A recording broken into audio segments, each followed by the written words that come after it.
Hosted the U.S. Open was in 2004. At that time, the course was short. And of course, Tiger Woods said you could start taking putts from about 30 to 40 yards off the green. Now that we have a much longer course by over 500 yards, it's obviously going to be a lot more challenging. Hogan, how much of an impact will the course conditions play?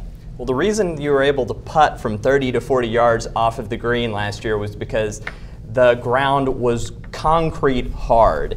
There was a video of someone pouring a water bottle onto the number 7 green, and it just rolled off. It wouldn't even soak into the ground. So then they were trying to water that green in between groups. Phil Mickelson said that if it was watered before your group, then you were great. You could play it pretty well. If not, then you were going to 4 to 5 putt.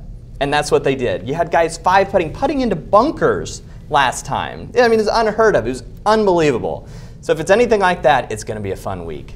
Yeah, see, the course conditions are going to play a factor, no doubt about that. But just because you make a course longer doesn't necessarily make it harder. Now, one example of this, the fairways are actually going to be a little bit wider. There's going to be some holes where the fairways are between 45 and 60 yards wide.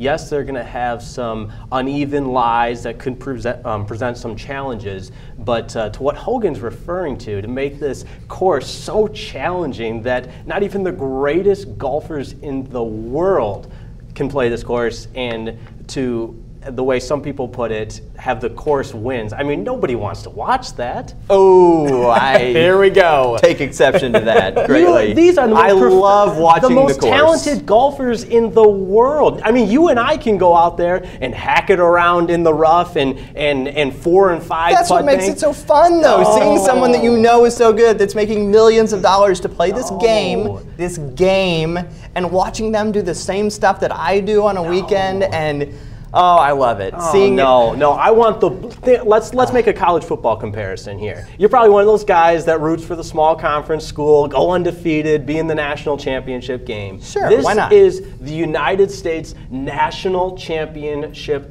Tournament. This is the center stage of golf in the United States. What was the best football play of the last 10 years?